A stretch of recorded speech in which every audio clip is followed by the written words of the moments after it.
चलिए ठीक है। अच्छा वो सब छोड़ो यार, ये बताओ क्या कहते हैं जो क्वेश्चन दिए थे, क्या तुम्हारे कुछ डाउट आ रहे हैं उसमें से? अच्छा कुछ क्वेश्चन हुए भी हैं? चलो ठीक है, कुछ क्वेश्चन हुए भी हैं लेकिन कुछ क्वेश्चन डाउट भी आ रहे हैं। ठीक है, एक एक करके डाउट बता दो, सॉल्व करते हैं, फिर एक नए टाइप का क्वेश्चन भी इंट्रोड्यूस कराया जाएगा। बताइए कौन सा क्वेश्चन है? 29 तो बुक नहीं लाया, इससे शेयर कर ले। 28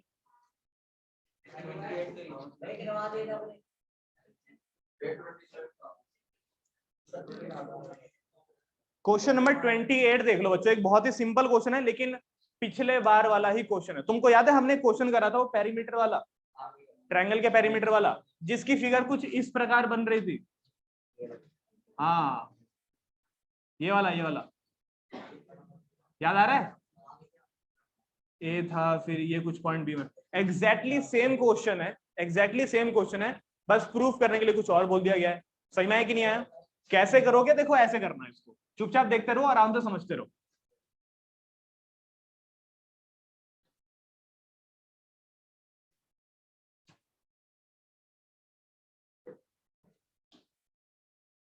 अरे ये फिगर ऐसे नहीं बन रही ना, कैसे बन रही है? इसमें फिगर दे रखी है वैसे, इसमें तो फिगर दे रखी है, तो फिगर देखो कुछ ऐसी है।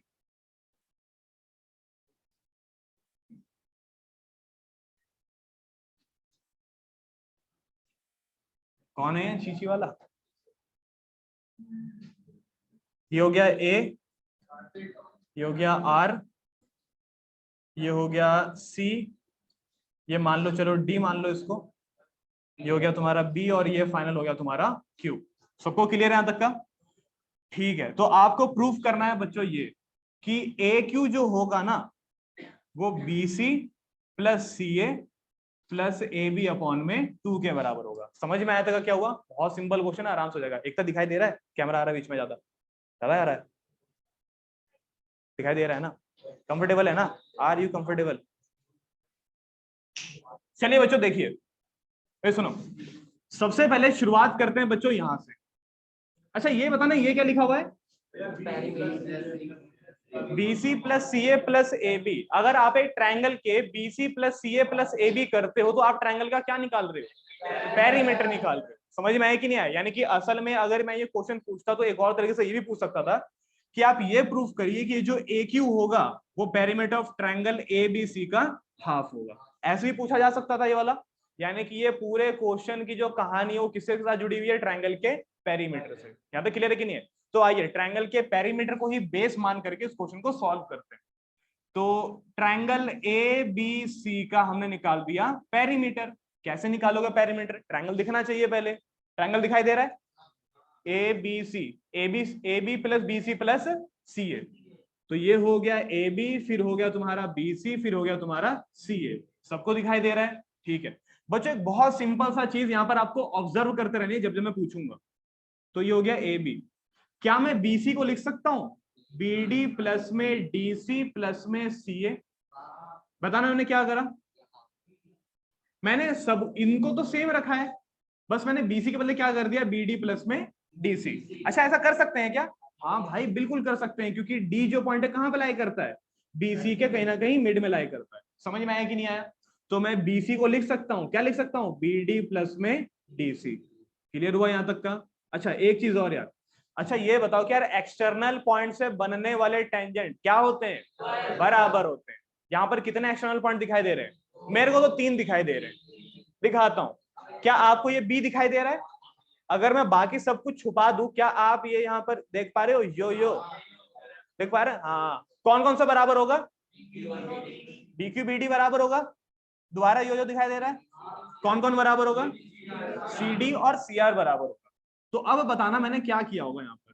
तो ए बी, क्या मैं BD के बदले BQ और DC के बदले CR और CA के बदले CA लिख सकता हूं? बताना मैंने क्या करा? BD के बदले मैंने BQ लिख दिया। BD बराबर BQ। एक्सटर्नल पॉइंट कौन है? B। टेंजेंट कौन सा बन रहा है? BQ और BD बराबर होंगे, तो BD के बदले क्या लिख दिया? BQ। समझ में आया कि नहीं आया? एग्जैक्टली सेम मैं रीजन इसका दूंगा। C को मान लिया एक्सटर्नल पॉइंट और CD बराबर में CR। CD के बदले मैंने क्या लिख दिया? CR लिख दिया। क्या सबको समझ में आया? अब एक और चीज ऑब्जर्व करिए, AQ और AR। बताना ये कैसे हुआ? ए बी और बी क्यू को जोड़ के क्या बन गया, यह ए, यह बी और यह क्यू, एक ही लाइन में लाई करते हैं, तो ए बी क्यू को लिख दिया हमने सीधा क्या, ए क्यू। ए सी और आर एक ही लाइन में लाई करते हैं, ए सी आर, इसको हमने सीधा क्या लिख दिया, ए आर। तो ए क्यू प्लस में ए आर, इसको जोड़ के ए बी ए क्यू और इसको जोड़ करके ए आर। एक और चीज दिखाऊं, ए क्यू प्लस ए क्यू, बताना ये कैसे हुआ। एक और एक्सटर्नल पॉइंट है, कौन है वो, ए, और यहां से बने वाले टेंजेंट बराबर होंगे, कहां से कहां तक, तो ए से क्यू, ए से आर, ए से क्यू बराबर ए से आर, यानी कि ए क्यू और ए आर बराबर होते हैं, तो ए आर के बदले भी क्या लिखा जा सकता है, ए क्यू लिखा जा सकता है। अरे ये क्या, A Q 2 AQ, toffee toffee 2 toffee, clear है यहां तक का। तो ये चल रहा है तुम्हारा perimeter of triangle A B C, किसके बराबर, 2 टाइम्स ऑफ ए क्यू के बराबर। क्या मैं 2 को नीचे भेज सकता हूं, तो perimeter of triangle A B C upon में क्या आ जाएगा, 2 बराबर में क्या चल रहा है, ए क्यू। क्या ये थोड़ा थोड़ा प्रूव हो गया क्या, हाँ थोड़ा थोड़ा प्रूव हो गया, यहां तक आ चुके हैं। लेकिन ये प्रूव करने के लिए क्वेश्चन ने नहीं बोला है, क्वेश्चन ने बोला है ऐसा चाहिए। तो क्या कर सकते हैं बताना, तो ए क्यू को एक ही रहने दो, अपॉन में 2 को अपॉन में 2 रहने दो, बस पेरीमीटर ऑफ ट्राइंगल एबीसी जो हमने शुरुआत में लिखा था ना, A B plus B C plus C A, वो दोबारा वैसे ही चेंज कर दो, इसको दोबारा से क्या लिख दो, A B plus B C plus C A, पहले भी तो लिखा था ना, अब दोबारा लिख दिया, क्या फर्क पड़ता है। तो ये हो गया तुम्हारा हैंस प्रूफ। क्या बच्चों आपको बात समझ में आई यहाँ तक की, क्या सबको यहाँ तक क्लियर हो गया, पक्का, कितने बच्चों को समझ में आ गया, ठीक है, ऑलमोस्ट सभी को समझ में आ गया। और कौन सा क्वेश्चन है बच्चों, 28 भी कह रहा था कोई, अच्छा 27 हो गया, 29 कौन सा, 29 बताऊं, 29 बताओ ना, ठीक है, चलिए देखते हैं, इसको मिटा दो, फिर इसको मिटा देते हैं, कॉपी कर रहे हो, करो, चलिए। अच्छा एक अच्छा क्वेश्चन है, क्वेश्चन नंबर 29, लगभग ऐसा ही क्वेश्चन है, क्वेश्चन नंबर 29 कह रहा है from point A PA and PB are tangents drawn to the circle. अच्छा ये देखो क्या लिखा हुआ है, ये देखो सर्कल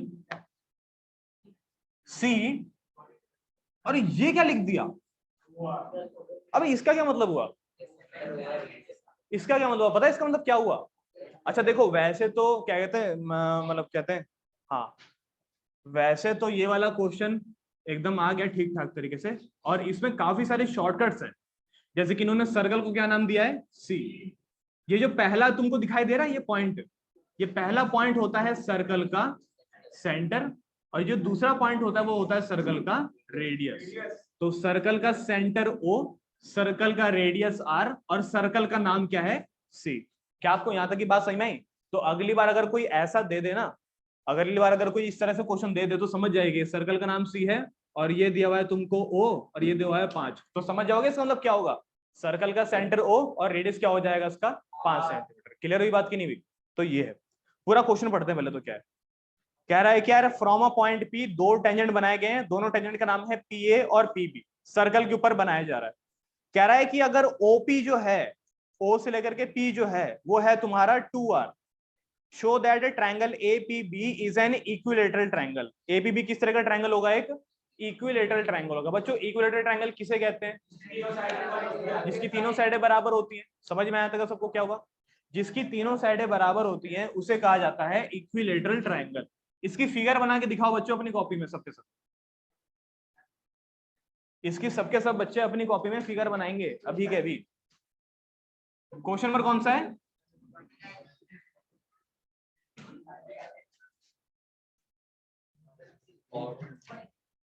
देखिए बच्चों फिगर एक बार कंफर्म कर लीजिए देख करके। ये हो गया तुम्हारे सर्कल का सेंटर O, और एक पॉइंट है तुम्हारा P। यहां से कितने टेंजेंट बनाए जा सकते हैं, 2 टेंजेंट बनाए जा सकते हैं।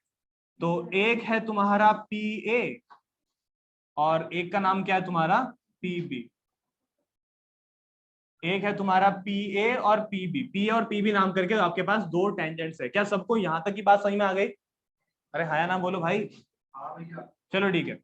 कहता है कि सर्कल का नाम है C, सर्कल का सेंटर है O, और रेडियस है इसका R, और ये बात हमको क्वेश्चन में गिवन है।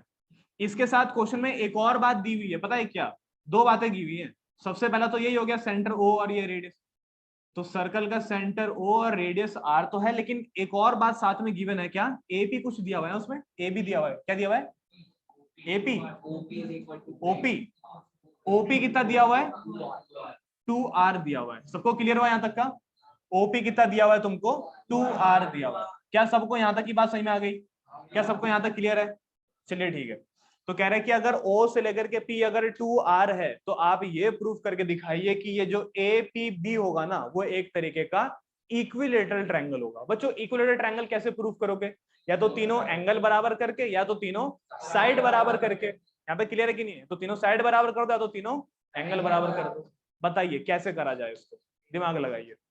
तो इसको करने का देखो एक तरीका है ये क्या है बताना सब, प्लीज यार कॉपी मत करना, पहले बस देखते रहो। ये क्या है बताना? सेंटर। और ये क्या है, क्या बुलाते हैं इसको? Point of contact. तो अगर मैं O से लेकर के A को जोड़ देता हूं और O से लेकर के P को भी जोड़ देता हूं, O से लेकर के A को जोड़ दिया और O से लेकर के P को जोड़ दिया, बच्चों OP कितना दिया हुआ है? O से लेकर के P कितना दिया हुआ है? 2r। आरफ बातें मत कर, यहां पे देख ले।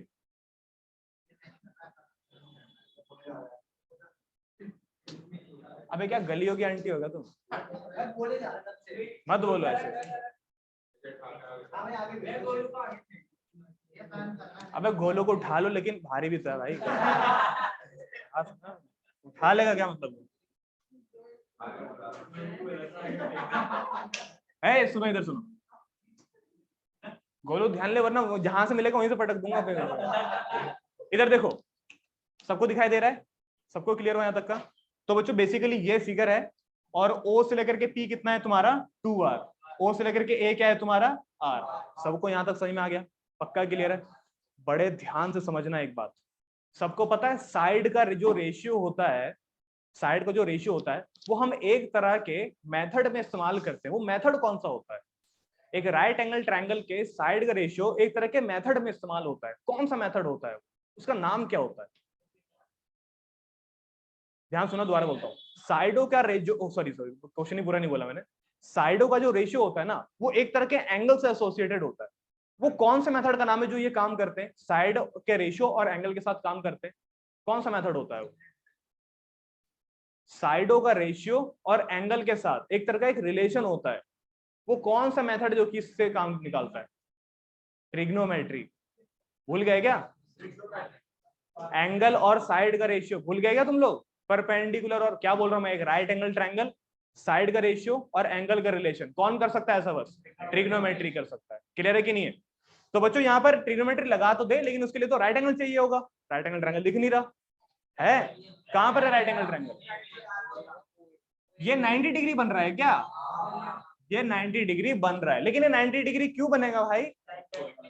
रेडियस और tangent at the point of contact 90 degree के एंगल बनाते हैं। तो यार ये कैसा ट्रायंगल बन गया? राइट एंगल ट्रायंगल बन गया। एक ऐसा राइट एंगल ट्रायंगल जिसके हाइपोटेनस तक की लेंथ कितनी है 2r, और ये कितना है इसका r।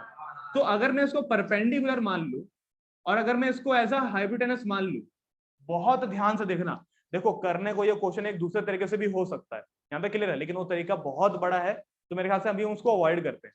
फिलहाल के लिए हम यहाँ पर अभी ट्रिग्नोमेट्री का ही सहारा लेते हैं। बहुत ध्यान से समझिएगा। तो ये रहा, अच्छा प्रूफ नहीं, प्रूफ पहले तो टू प्रूफ। टू प्रूफ में क्या लिखना है? ट्रायंगल एबीसी क्या है? एक इज एन इक्विलेटरल ट्रायंगल। अब प्रूफ, प्रूफ में हम लोग बोलेंगे ये कि in triangle AOP, triangle AOP को बहुत ध्यान से देखिएगा। सबसे पहले तो क्या हम ऐसा बोल सकते हैं कि ये जो ओए है वो एपी के ऊपर परपेंडिकुलर होगा? क्यों होगा? At the point of contact radius is perpendicular to tangent. यहां तक सबको क्लियर है कि नहीं है? पक्का सबको समझ में आ गया? चलो ठीक है। अब मैं तुमसे पूछता हूं कि बच्चों ये बताओ कि यह है परपेंडिकुलर और यह है तुम्हारा बेस, ओ सॉरी हाइपोटेनस। यह है तुम्हारा परपेंडिकुलर और यह है तुम्हारा हाइपोटेनस। पंडित बदरी प्रसाद हर हर बोले, सोना चांदी तोले। चुप हो जा बोले, इधर देख। यहाँ तक क्लियर है? अब ये बताओ कि कौन सा ऐसा ट्रिग्नोमेट्रिक रेशियो है जो कि परपेंडिकुलर और बेस के साथ काम चलाता है? ओ हाँ सॉरी, परपेंडिकुलर और हाइपोटेनस के साथ काम चलाता है साइन, यही है ना? ठीक है, ये क्या है? परपेंडिकुलर, ये क्या है? हाइपोटेनस। एक आध बच्चा कंफ्यूज, अबे वो नीचे वो हाइपोटेनस कैसे हुआ? हाइपोटेनस नीचे से नहीं 90 के आगे होता है, सही में है कि नहीं आया? तो ये हो गया हमारा हाइपोटेनस और ये हो गया हमारा परपेंडिकुलर। तो परपेंडिकुलर हो गया तुम्हारा OA और हाइपोटेनस क्या हो गया बच्चों तुम्हारा? OP। ये परपेंडिकुलर और हाइपोटेनस का रेशियो किसके बराबर होगा? साइन थीटा के बराबर होगा। सबको क्लियर है कि नहीं है? वो तब जब आप थीटा इसको मानो। क्या सबको यहां तक समझ में आ गया? पक्का क्लियर है? चलिए ठीक है, तो ये हो गया तुम्हारा थीटा, इसके आगे वाला परपेंडिकुलर और 90 के आगे वाला हाइपोटेनस। तो मैं लिख सकता हूं साइन थीटा बराबर में OA अपॉन में OP। अब देखते हैं कितने बच्चों को ये वैल्यू पता है। तो ये हो गया साइन थीटा। बच्चों OA है क्या? रेडियस। क्या वैल्यू है इसकी? R। OP क्या है? हाइपोटेनस। वैल्यू क्या है इसकी? 2R। क्या R से R कट जाएगा और आपका साइन थीटा किसके बराबर आएगा? अब साइन थीटा की वैल्यू 1/2 कब आती है? 30 डिग्री पे आती है। यानी कि ये थीटा कितना हो गया? 30 डिग्री हो गया। यानी कि मैं यहाँ पर लिख सकता हूं कि साइन की वैल्यू बच्चे 1/2 तभी आएगी जब यहाँ पर थीटा जो है वो 30 डिग्री बनेगा, यानी कि साइन 1/2 बराबर साइन 30 डिग्री। अब साइन से साइन काट देते हैं, नहीं थीटा, हाँ ऑन कंपेयरिंग थीटा किसके बराबर आ गया? 30 डिग्री के। सही में है सबको यहाँ तक का? चलो ठीक है, एक पुरानी बात है, जब हम सर्कल चैप्टर स्टार्ट कर रहे थे ना तब हमने ये बात करी थी कि अगर आप टेंजेंट के ये जहां पे पॉइंट मिल रहे हैं ना उसको अगर आप सेंटर से कनेक्ट कर दो वो एंगल दो हिस्सों में बढ़ जाता है और वो बराबर बराबर भी होते हैं। तो बच्चों अगर ये हिस्सा इसका 30 है तो उसका दूसरा हिस्सा कितना होगा? वो भी 30 होगा। क्या सबको यहां तक की बात क्लियर है? तो यानी कि हम बोल सकते हैं कि यार ये जो एंगल P है वो इतना भी और इतना भी दोनों के दोनों मिला करके पूरा 60 डिग्री हो जाएगा। तो बोल सकते हैं कि यार देयरफॉर एंगल P बराबर में 60 डिग्री। बताओ यहां तक बात क्लियर हुई? चलो ठीक है, अब हमने तो बस यहां पर 60 डिग्री प्रूव करा है, हमको तो ट्रायंगल इक्विलैटरल बनाना है। इक्विलैटरल ट्रायंगल बनाने के लिए आपको तो दो और एंगल 60 डिग्री प्रूव करने पड़ेंगे। वो कैसे करोगे? वो ऐसे होगा बच्चों, इस ट्रायंगल का नाम क्या है बताना जरा एक बार? APB। इसका एक एंगल कितने डिग्री का आ गया? 60 डिग्री। और मैं गारंटी के साथ ये भी बोल सकता हूं कि यार इसके बाकी के दोनों एंगल भी बराबर होंगे। बताना क्यों? क्योंकि ये दोनों साइड क्या है इसकी? बराबर है। किसी भी तरह के ट्रायंगल की अगर दो साइडें बराबर होती हैं तो उसके दो एंगल भी बराबर होते हैं। सबको क्लियर है यहां तक का? तो इसके ये दोनों साइडें बराबर होने का कारण क्या हो गया? एक्सटर्नल पॉइंट से बनने वाले टेंजेंट। तो PA किसके बराबर आ गया? PB के। और अगर ट्रायंगल के हिसाब से देखो, ट्रायंगल के हिसाब से तो साइड मानी जाएगी ना, टेंजेंट तो नहीं माना जाएगा। तो ये PA किसके बराबर आ गया? PB के। तो साइड बराबर होंगे तो एंगल बराबर होगा, और ये एंगल बराबर होंगे तो अगर मैं इन दोनों एंगल की वैल्यू अगर x मान लेता हूं तो पता है क्या होगा? आओ देखते हैं क्या होगा। यहां पे लगा हुआ आप लोग एंगल सम प्रॉपर्टी। तो bye angle sum property in triangle APB, triangle APB में लगाइए आप लोग क्या? Angle sum property. कौन कौन से एंगल आपको पहले से ही दिए हुए हैं? तो एक एंगल आपको दिया हुआ है 60 डिग्री का, एक एंगल हमने मान लिया कितना? x। हालांकि आपको यहाँ पर पेपर में x नहीं लिखना, पेपर, अच्छा पेपर में क्या लिखना बता देता हूँ। पेपर में लिखना है तुमको ये एंगल P, इसका बताना नाम क्या होगा इस एंगल का? एंगल A है ना? नहीं, PAB, एंगल PAB। इस एंगल का नाम क्या होगा? B। नहीं, B, ओ सॉरी, ABB बोल दो। वैसे एंगल BB कह सकते हैं। ABB, इनका सम किसके बराबर आएगा? 180 के बराबर आएगा। क्वेश्चन के हिसाब से हमने इन दोनों एंगल को x मान लिया और क्योंकि ये बराबर भी होते हैं तो हम क्या लिखेंगे यहाँ पर? सबसे पहले तो P के बदले हम लोग लिखेंगे 60 डिग्री, इसके बदले हम लोग लिखेंगे x एंड x किसके बराबर? 180 के बराबर। ये दोनों जुड़ जाएंगे और वहां पे आके माइनस हो जाएगा। कितना आएगा माइनस होकर के? और यानी कि 2x किसके बराबर आ गया? और ये कितनी बारी में कट गया? 60 बारी में। और x कितना आ गया? 60। एक x 60 तो दोनों x 60, यानी कि ये भी 60 डिग्री होगा और ये भी 60 डिग्री होगा। और किसी ट्रायंगल के अगर दोनों तीनों एंगल अगर 60 डिग्री हो गए यानी कि तीनों साइड बराबर, और तीनों साइड बराबर, यानी कि कैसा ट्रायंगल हुआ वो? Equilateral triangle. यहाँ तक क्लियर है कि नहीं है? कैसे बोलना है इक्विलैटरल ट्रायंगल? दोबारा बोलना। पता नहीं क्या क्लियर है यहाँ तक का? तो ये हो गया एक तरीके का इक्विलैटरल ट्रायंगल। देखो यहाँ पर 2-3 वर्ड और लिखने, लेकिन कैमरे में आ नहीं रहा है तो कैमरा ही बदल देते हैं।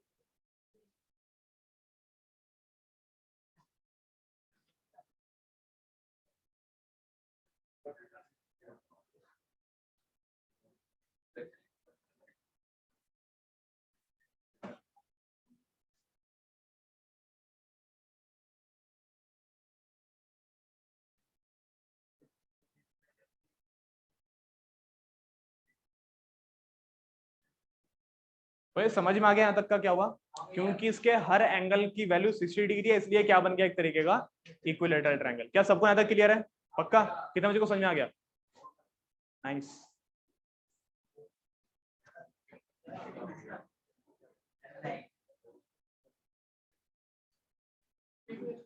देखिए क्वेश्चन कौन सी बात कर रहे थे हम लोग? 31 की। 30 कर लोगे बच्चों? एक बार फिगर बना सकते हो इसकी? 30 कर लेना, बहुत आसान क्वेश्चन है मेरे। या 30 कराऊं? कर लोगे ना यार? 30 कर लेना, आसान क्वेश्चन है, मेरे ख्याल से कर पाओगे। नहीं कर पाओगे तो मैं गारंटी में करा दूंगा इस क्वेश्चन। करवाऊं? अरे यार देखो,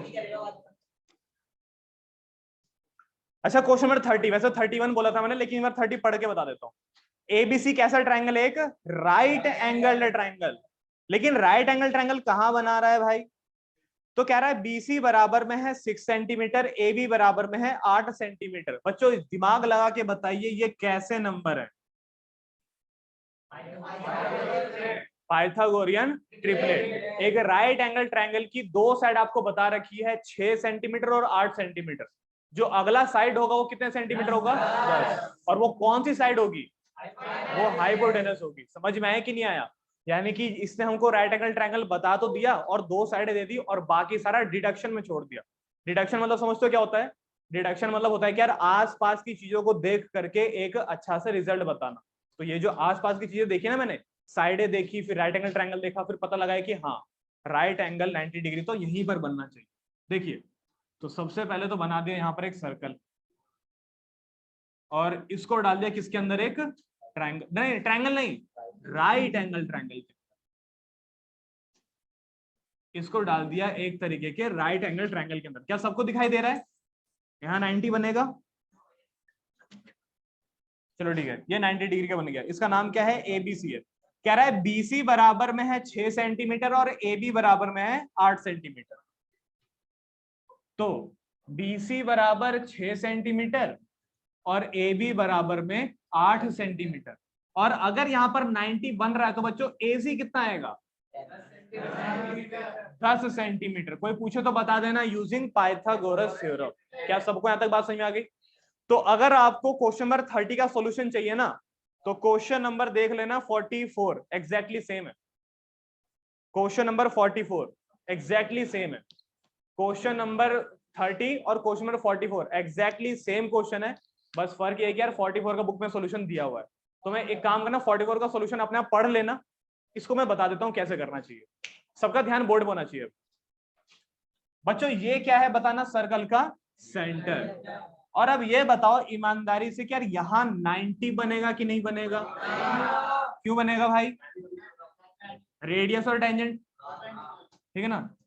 यहाँ भी 90 बनेगा कि नहीं बनेगा? क्यों बनेगा भाई? रेडियस और टेंजेंट। क्या सबको यहां तक क्लियर हो गया? तो ठीक है, यानी कि ये भी रेडियस है